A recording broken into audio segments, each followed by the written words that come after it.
Topesi bino mbote bino bayenyoso bozolandaka biso na tolobela vie. Je crois biso musa na biso ezali tolukelaka bino ba information lokola boye. Merci bongo na bandeko nyonso oyo boza ko s'abonner nde na lobaka bo s'abonaka parce que information soki yé ozwino yango mbala moko et puis ko s'abonner za nango fruit za nango gratos. Alors nous sommes sans ignorer biso nyonso toyebi situation ya mboka na biso actuellement. Qu'est-ce qui se passe dans mboka na biso? Donc tout solo bakeno mboka na biso za bien té. Bato misu baza ko douter. Bo douter nango te parce que mboka vraiment eza ko kende mabe. Je suis avec le pasteur Marcel. Bonne pasteur Marcel. Ah bien Papi Gen. Bonne santé, ça va moi Mikolo? Moi Mikolo ka talaka Mikolo le roi nazaki moi likolo bon na comme un peu posé mais santé par la grâce de Dieu tout ça bien. Pasteur, avant tout banda déjà je crois yoki ndenge na fongoli masolo. Na yoki. L'histoire liboso ezali Joseph Kabila. Azasu na fonction te azasu na mandat te et c'est mamunyo c'est là. Mais azo continue ko sala comme chef de l'État. Aoti ko inaugurer Aérogare na aéroport Njili wana. A même libanga signé pe signature na comme étant président de la République. Mais bino mutango bozolo bageno mandé sili a osala te mais a continuer ko sala ndenge. Te merci mingi pona motuna oyo na sepeli mingi eza ba congolais o ba koyoka biso na pokwa lelo. Eza lolenge na yaka mikonyo soko yebisa bango na média que biso ba congolais to ana problème mo sérieux. Toka moite so tozomona ba 6 millions de morts, to mona mboka baza ko piller, to mona mboka za malamu te. C'est parce que toyebite même temps to loba awa so ba congolais o balanda biso ba kompona tina nini to yaka na média. Ou bien net ozo tambola ozo sa média boye Papi Gen tongo midi poko ozo sa musaba donc na ebite so ba congolais bazo comprendre musala otozo sala.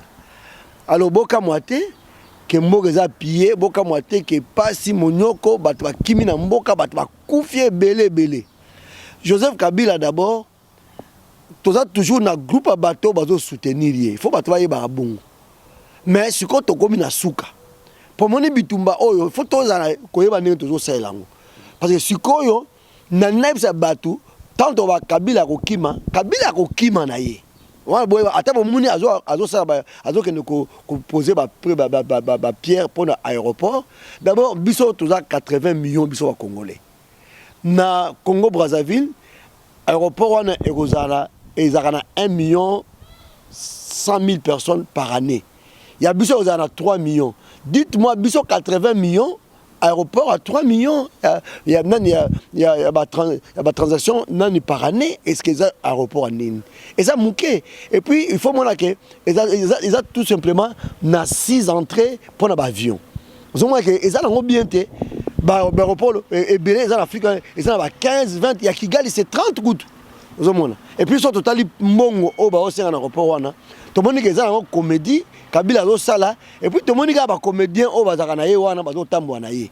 Mais Kabila na mboka na biso, Kabila il faut te se bato azali produit périmé mais azali produit prohibé. Azali sans mandat, azali sans légalité, azali prohibé. Bon mona ke kala mingi te Kabila kokima.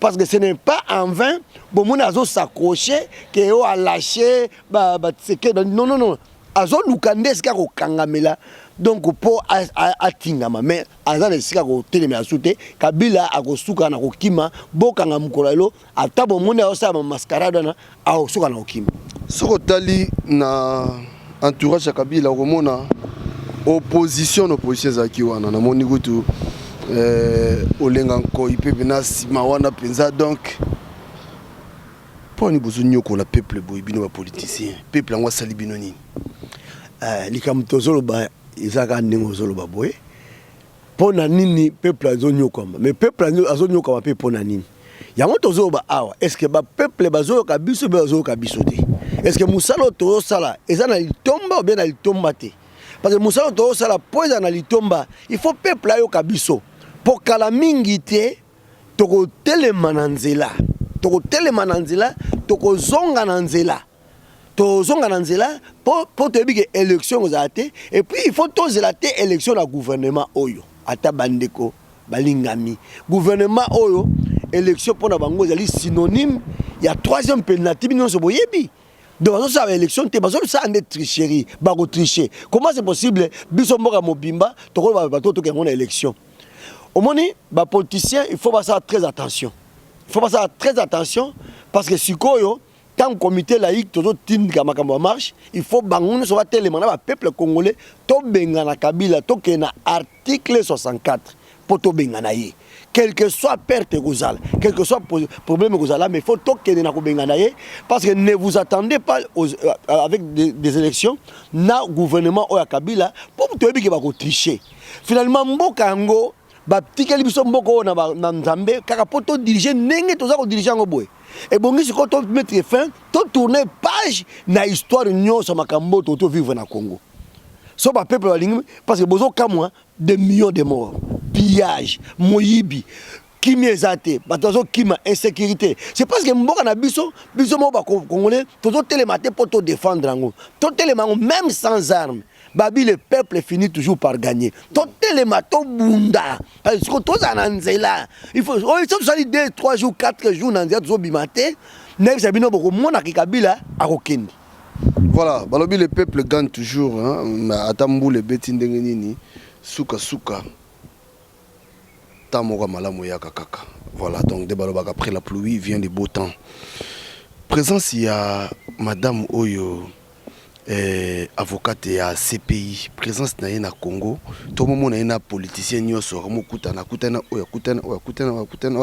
na Joseph Kabila et tout présence na Congo ça signifie quoi et puis pourquoi kutana mutu moko en particulier na banzi na mission oyo toko si sa makambo nyoso te oyo tolini toloba concernant madame Oaza procureur ya CPI omoni procureur morote akendaka nesika ba requête ezali ba pesi ya mboka bato bakufi yemoka ayebike na Beni bato bakufi na Kasai bato bakufi na Kinshasa bato bakufi na Congo bato bakufi ebele olé a diligenter banquette mais procureur ake osala akomusa neti politique madame wana azapenda donc CPI ezapenda tribunal moko ya soloté mais elo moko faut koyeba siko OK CPI tokomelaka ye parce que moni mundele nenga za boy même temps to tambo na nzela na faire remarquer ba congolais loko to tambo na ba pancarte toujours avec sa bibembe nenga ba bakufi ba mindele des fois ba kamwaka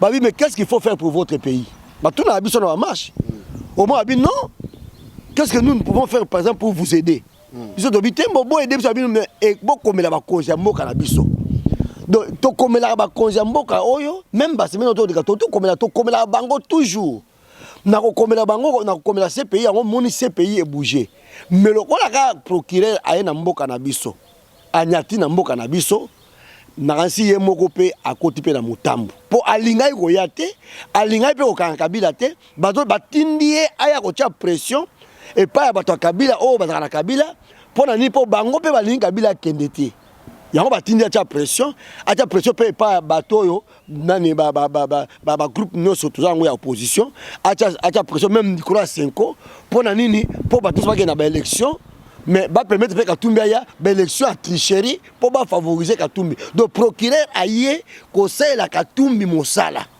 bato ba kasate que procureur aye po na Congo po amoni Katumbi ake na Rwanda ake ko yoka na bato oyo balimba remplacer ye na bandi déjà boyogi déjà que 150 groupes armés au Kabila za na Congo ezaka ba Rwandais ezaka Kagame Kabila Museveni bazaka na 150 groupes ya rébellion au ezaka na Congo ezali ko sa bisikala nyoso o ba minéraux ezali pour na pillage pour na ko balkaniser mboka alors Katumbi akayi ko zo patrimoine wana ya guerre akayi ko zo yango moni azobina batuke akozana na Goma akovanda na Kivu te ake poaza la chef ya batuana ndo bomoni ke déjà il y a 2 jours bakangi ba renfort parce que bakomi ko réarmer ba groupe armé nyonso pour na compte Katumbi pour Katumbi azwa héritage wana yango mona ke no yokana na batoyo baza ko piller mboka na biso yango na biso ke ngai na banda lobela bino tango nyonso na koya na media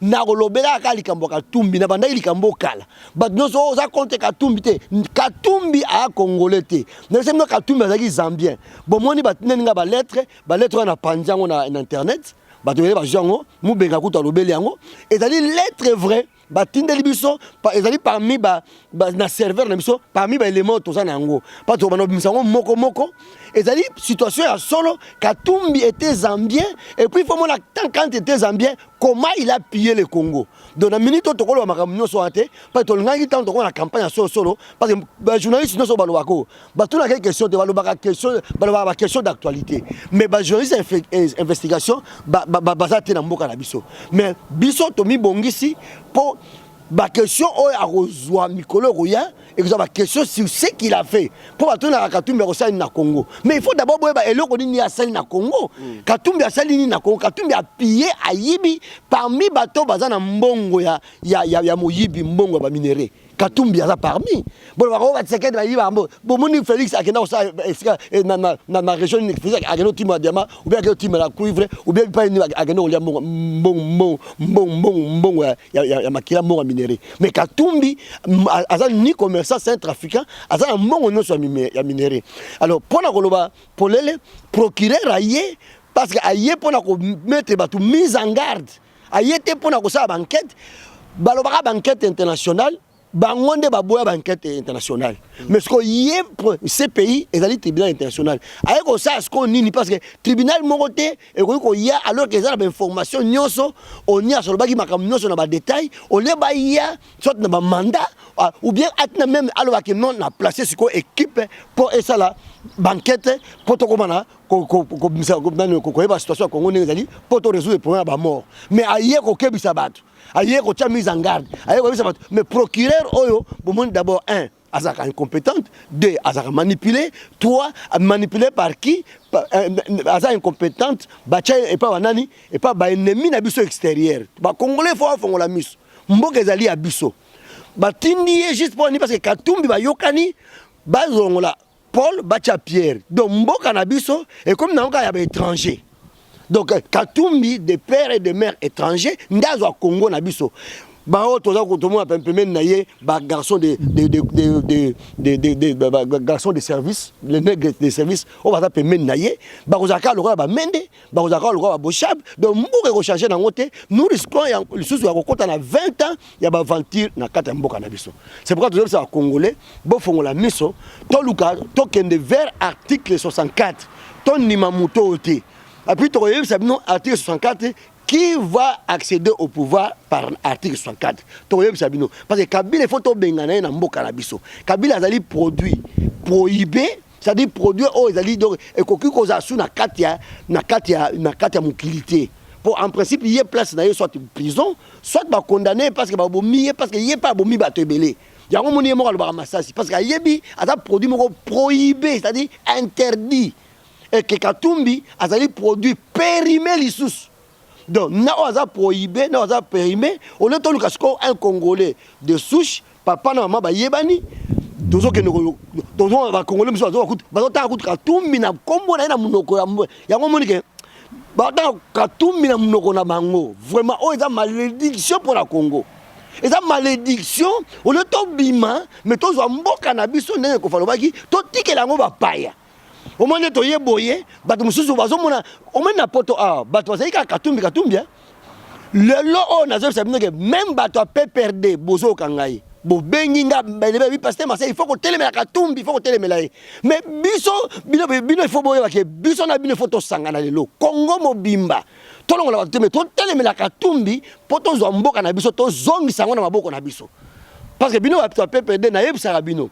Soki bozo au moins le nom azongate mais totel melaye à solo totel melaye à solo na armée biso so papier totel melaye ata mopa akozongate sur ce point là biso tondimi hein biso position tondimi toza na bino bomoko poto telemela Katumbi to organiser l'élection biso moko parce que Kabila akoki ko se représenter te banimba cha Katumbi le sika na ye to telemela Katumbi pour nini parce que makambo to telemela Kabila ndo Katumbi akosala sur na Congo donc bango zo mi ba des photos telemela bango alors pour la to telemela bango vraiment tozo insister na bandeko bakolanda biso operation kabiso ce n'est pas en fait totelemela Katumbi Katumbi ye wana ki azwa héritage nyonso Rwandais moko na armée o baza na kati armée balongwa te a continuer occupation ake pa batuana bachaki mutuana abomi appuyer ake po a continuer occupation na bandeko sabino depuis kala na bi Katumbi aza candidat ba occupant na bandeko sabino depuis kala et puis poani aza congolais te et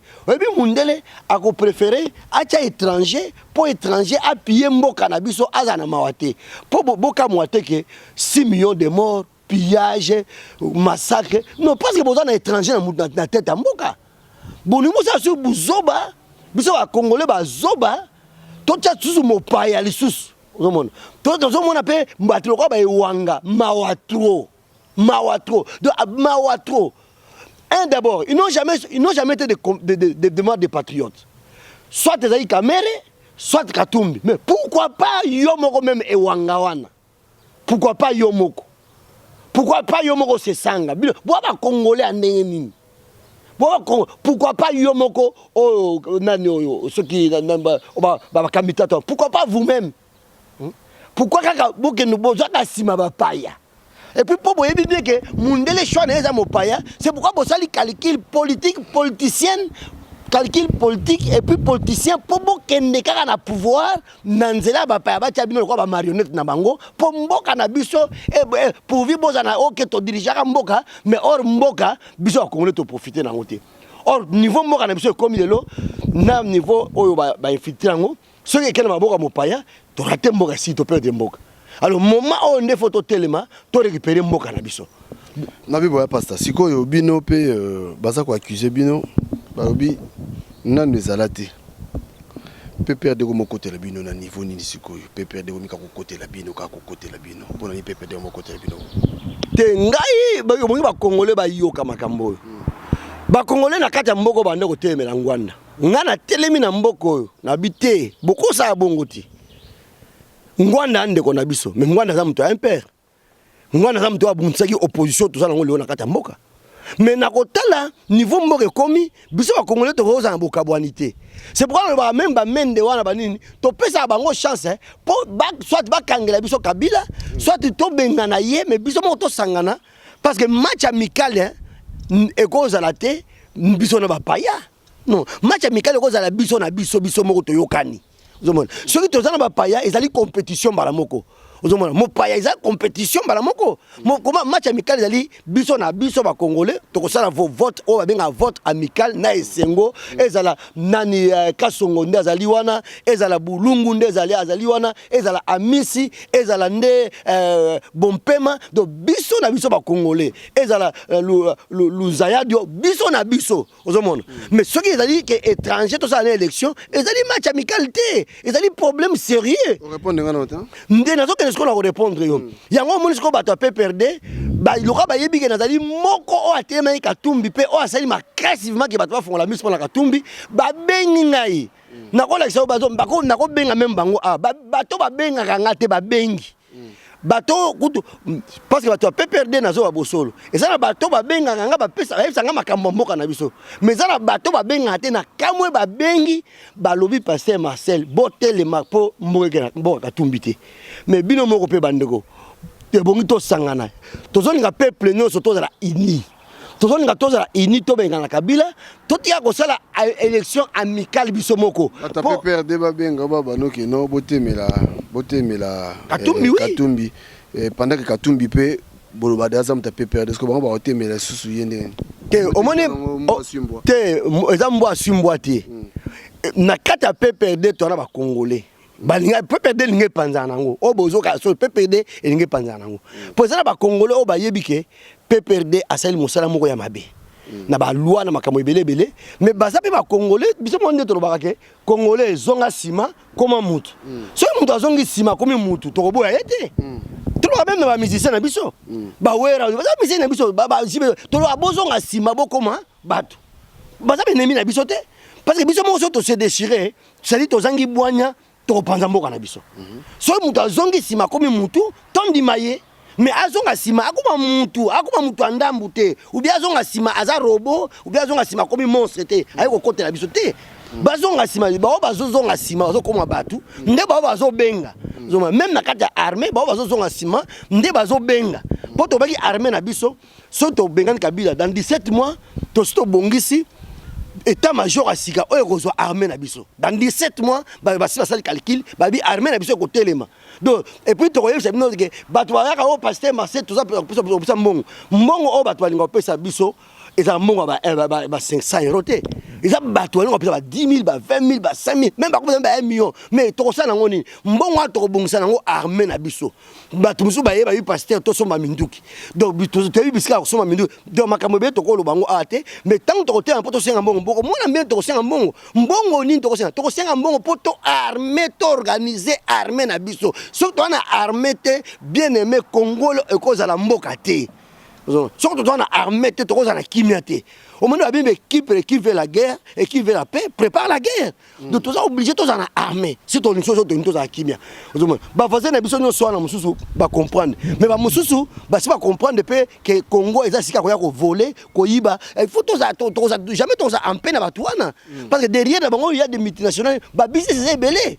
Congo comme mboka business ya mutu so ya koyiba dans le soto comprendre te to na armée te poto te to buka biloko na to za na parlementaire sur o bazongi sima basa ba loi bientôt protéger mboka mboka ko bonga te du na minute oyo to koza ateka ba to PPRD to kabwa na bango non PPRD ezali parti ya mboka na biso poto otanga majorité te po majorité te to ma collaborer et si il faut ba to comprendre po ba to mususu baza ba to désordre baza pe l'intelligence te na minute to na éviter ya mboka bon ceux qui ont to la révolution ba to perdre so ba ye côté na biso to mona révolution na kati ya Burkina Faso ba to nyonso ba na blesse ba ya ki côté peuple boya ki bango te si ko biso to boya bango ndeni même na France révolution salama ba collabo ba zonga ba kanga ba mususu ba mete botika quand même le quoi ba ndimi ba zonga on n'a pas vu la France va exécuter va collaborer tout le monde va bimbo likam to pini ba 4 ba suki ba nini mais ils étaient que ba zo bomba pour collaborer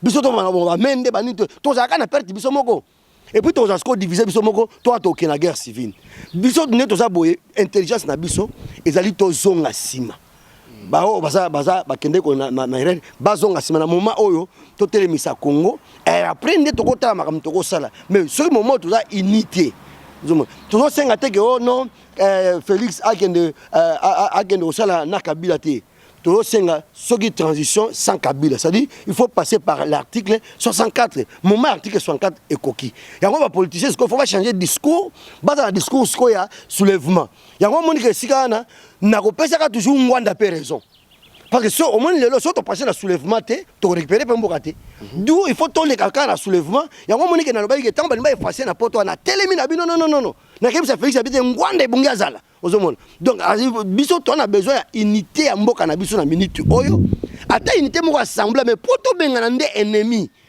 soto benga ni ennemi nde to ko sala match amical cause a été biso na bakatumbi jamais voilà pasteur Marcel peuple congolais ba Hollanda yo je crois tozo kende point aussi sa mo intervention na biso mais na otikelo micro ou adressé parce que jusque là ils ont peu belé bazo comprendre les têtes lelo ils ont peu belé ba osala ngona nko oui ba osala nko na olinga ozwa ata 3-4 minutes ou adressé vraiment na ba peuple congolais donc genre il y a netimol le bano asuka ou adressé au congolais na tikelo vraiment micro.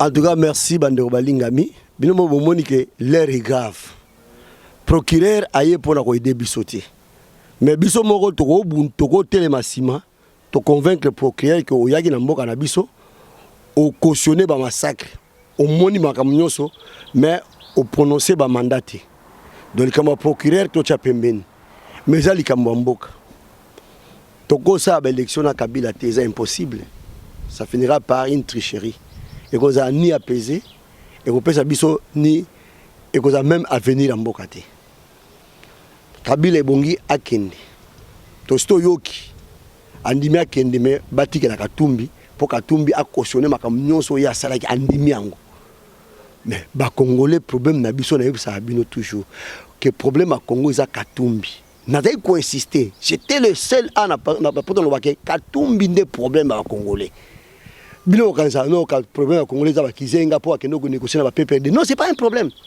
problème za ndé Katumbi pour Katumbi alinga perpétuer système ya occupation, alinga perpétuer système ya pillage, alinga a perpétuer système ya tuerie.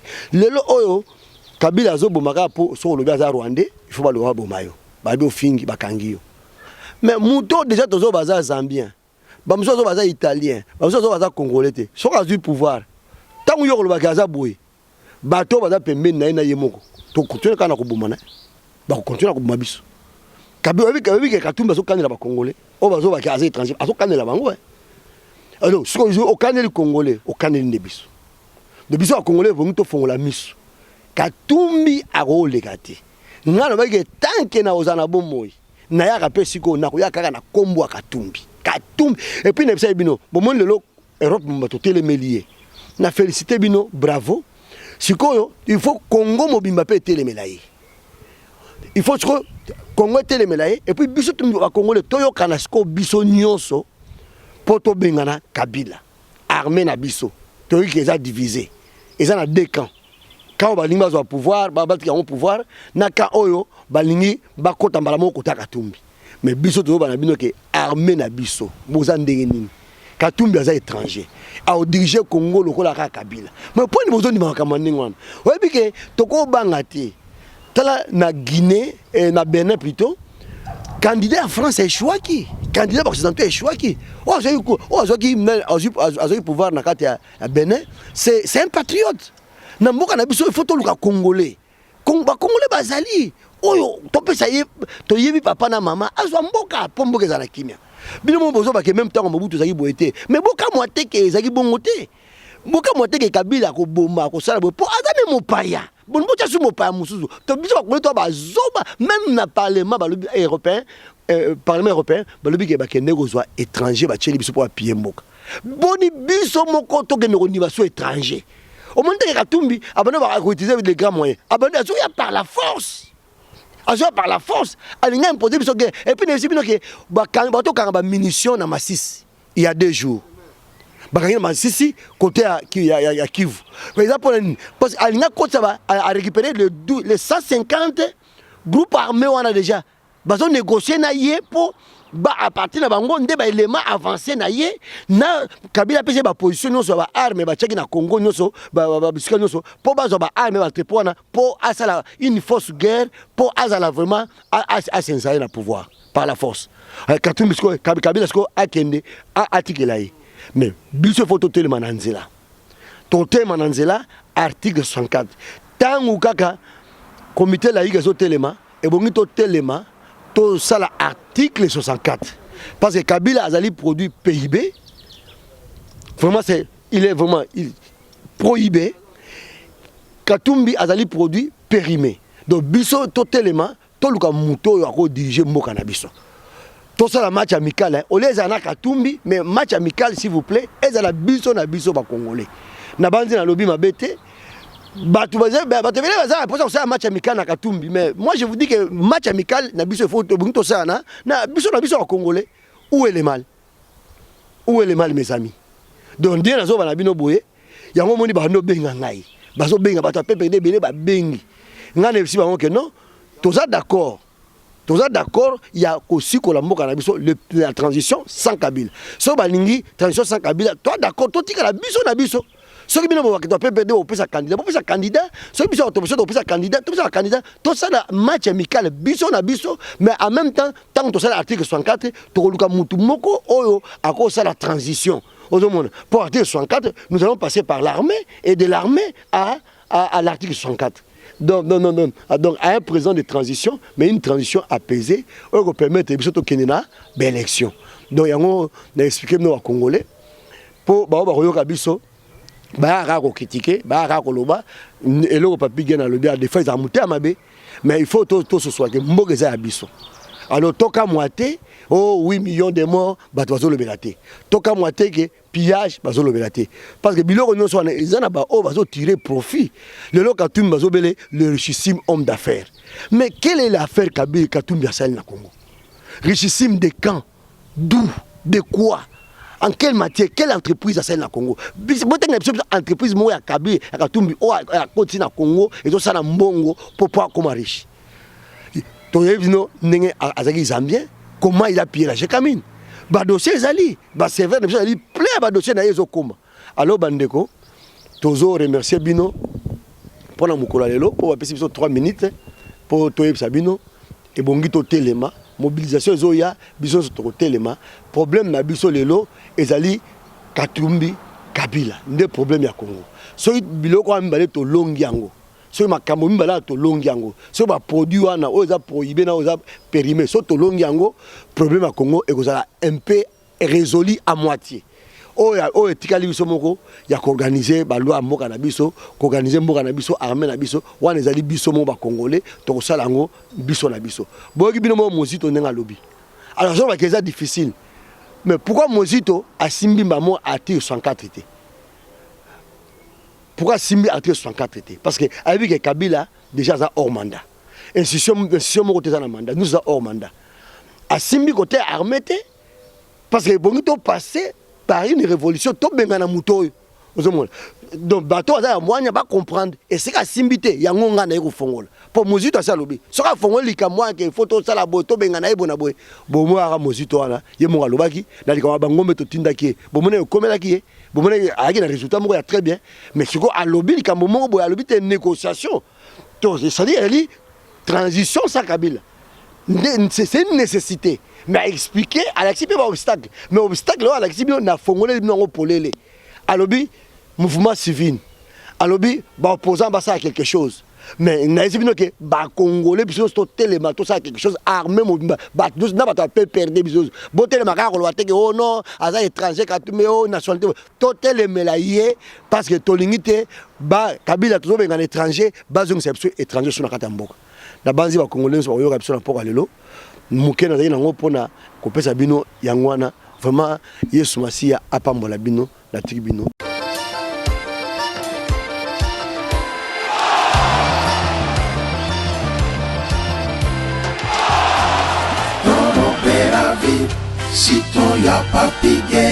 voilà là on est ensemble quoi on est vraiment beaucoup on est mal nombreux quoi ici chez Bisso na Bisso ah ouais mais y a pas Bisso na Bisso ce qu'on veut Lyon oui mal Lyon on va Bisso na Bisso té c'est quoi Lyon té tala bateau de ça tala ka ebela bateau voilà ba ya Benji tala mère Aleki tala ba la Bisso de Diallo tala ba de belé ba ouais ranso ba Timothée phénomène ba di mapungu ba Théo Muchina donc tala ba de belé ba Dachero on est ensemble ici chez Bisso na Bisso donc on met là bien collé à bien baté kama biloko africain dans ce mot yé biloko africain ozuma ya pepele na pripé ya niakese ici c'est Sims Bisso na Bisso donc tout ça passe bien salut bon tout ça est pas la Bisso na Bisso mais sur la Bisso chaque jour il y aura tana bakulu na Bisso soko ya awa te mais c'est quoi la tarabisika voilà mon balobaka bamelaka kaka baleka kaka donc tout ça la kaka awa kolia bio nyonso ezali nzombo pondu ngai mungusu likapu na ndakala soko lingo zongo na biso na nsafu vraiment lokolo pe ya sombo ezalaka na awa donc nyonso oyo ya biso okokutango awa na biso bilengi to chez Sims biso na biso yoka bilenge Molia kitoko ngomela kitoko toujours na biso puisque biso love bino tout ngai moko ndeko na bino Sims Francis Diamana biso na biso nga moko ye toye lisusu nde kaka bandeko balobi soki oye na Lyon okomi na biso te en tout cas faut ça l'effort prochainement soki ekomi okoma awa po awa biloko ya mboka ezangaka te donc chaque semaine tozwaka vraiment barivage bambisi baproduit biloko vraiment ya mboka awa ezangaka te toyebisaki bino nzambe aza malamu 10 ans ekoki mwana koli talaka ya 10 ans donc voilà donc awa toyebisaki bino koyeba kosola kosala bien na bato biso na biso marketing oyebi kaka banda tobanda ti lelo marketing makambo wana nyonso esalaka biso tozala costaud donc boya ebele tomema mosala oyo ekende liboso ndenge nalobaka toujours biso na biso forever.